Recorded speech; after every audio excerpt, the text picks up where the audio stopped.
ಇವತ್ತು ನಿಮ್ಮ ಕ್ಯಾಂಪಸ್ನಲ್ಲಿ ಕಾರ್ಯಕ್ರಮ ಆಯೋಜನೆ ಮಾಡಿದ್ವಿ. ನನ್ನ ಬಂದು ನಮ್ಮದು ಯಶಸ್ವಿಗಳು ಹೊರಗಡೆ ಬಂದಿದ್ವಿ. ಮತ್ತು ನಾವು ಸುಮ್ಮನೆ ಆಗಿದ್ದು ಹೇಳಿದ್ಮೇಲೆ ತಿಳ್ಕೊಂಡಿದ್ದೀವಿ.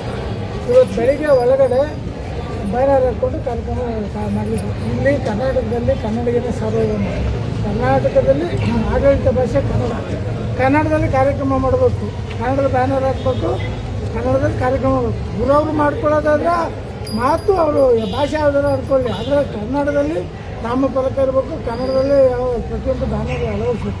ಇವತ್ತು ಮಲಯಾಳಮಲ್ಲಿ ಹಾಕ್ಕೊಳ್ಳೋದು ಎಷ್ಟು ಮಟ್ಟಿಗೆ ಸರಿ?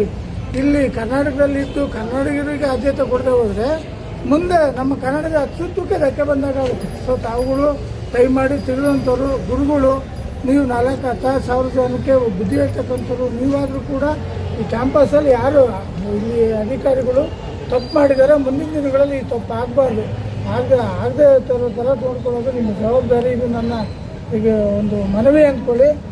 ಮುಂದೇನಾದರೂ ಆ ಥರ ಆದರೆ ನಾವು ಖಂಡಿತವಾಗ್ಲೂ ಯಾವುದೇ ಕಾರಣಕ್ಕೂ ಬಿಡೋದಿಲ್ಲ. ಅದಕ್ಕೆ ಅವಕಾಶ ಕೊಡಬೇಡಿ ದಯಮಾಡಿ ಅನ್ನೋದು ನನ್ನ ಆಗ್ರಹ. ಯಾಕೆಂದ್ರೆ ನಾವು ನೋಡಿದ್ದೀವಿ ಮಲಯಾಳಿ ಭಾಷೆ ಇದ್ದಿದ್ದು ಯಾರಾದರೂ ಸಿಕ್ತು, ವಿಡಿಯೋ ಸಿಕ್ತು, ಹಾಕಿ ರಾತ್ರಿ ಕುಣಿದಿದ್ದಾರೆ, ಮಲಯಾಳಿ ಭಾಷೆಯಲ್ಲಿ ಹಾಕ್ಕೊಂಡು DJ ಹಾಕ್ಕೊಂಡು ಕುಣಿದಿದ್ದಾರೆ, ತಡರಾತ್ರಿ ಮಾಡ್ಕೊಂಡಿದ್ದಾರೆ, ಬಿಟ್ಟಾಕಿ. ಇವತ್ತು ಬೆಳಿಗ್ಗೆ ಸಹ ಮತ್ತೆ ನೋಡಿದಾಗ ಇದ್ದಾಗ ನಮಗೆ ಬಿಟ್ಟು ಇಡ್ಲಿಕ್ಕಾಗಲ್ಲ. ಯಾಕೆ ನಮಗೆ ಬೇರೆ ಕನ್ನಡ ಪ್ರಶ್ನೆ ಮಾಡ್ತಾರೆ. ಆಮೇಲೆ ಇಲ್ಲಿ ಇನ್ನೊಂದು ದೂರಿದೆ ನನಗೆ, ಕನ್ನಡದ ಹುಡುಗರಿಗೆ ಮಲಯಾಳೀಸು ಮಾತಾಡಲಿಕ್ಕೆ ಬಿಡಲ್ಲ, ಅವ್ರನ್ನ ಎದುರಿಸ್ಕೊಂಡಿದ್ದಾರೆ ಅನ್ನೋದು ಒಂದು ದೂರಿದೆ. ಅದಕ್ಕೆ ತಾವುಗಳು ತಮ್ಮ ಆಡಳಿತ ಮಂಡಳಿ ಒಂದು ಕಡಿವಾಣ ಹಾಕಬೇಕು. ಮುಂದಿನ ದಿನ ನನಗೆ ಯಾರಾದರೂ ಕನ್ನಡಿಗರು ಬಂದು ಕನ್ನಡದ ಹುಡುಗರು ಅಂತ ಪರಿಸ್ಥಿತಿ ಇದ್ದರೆ ಖಂಡಿತ ನಮಗೆ ತಿಳಿಸಿದೆ, ಅಂಥರ ಪರವಾಗಿ ನಾವು ನಿಲ್ತೀವಿ. ಕನ್ನಡಿಗರಿಗೆ ಯಾವ ಕಾರಣಕ್ಕೂ ಅನ್ಯಾಯ ಆಗೋಕ್ಕೆ ನಾವು ಬಿಡೋದಿಲ್ಲ. ಕನ್ನಡಿಗರ ಪರವಾಗಿ ಸದಾ ಕರ್ನಾಟಕ ರಕ್ಷಣೆ ನಾರಾಯಣಗೌಡರು ಪಡೆ ಸಿದ್ಧವಿರುತ್ತೆ ಕನ್ನಡಿಗರ ರಕ್ಷಣೆಗೋಸ್ಕರ.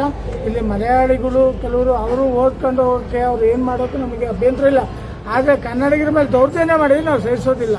ಇದನ್ನು ತಾವು ಅವರು ತಮ್ಮ ಅಧಿಕಾರಿಗಳ ಗಮನಕ್ಕೆ ತಂದು, ತಮ್ಮ ಪ್ರಾಂಶುಪಾಲರ ಗಮನಕ್ಕೆ ತಂದು ಅದನ್ನು ಸರಿಪಡಿಸುವಂಥ ಕೆಲಸ ಆಗಬೇಕು.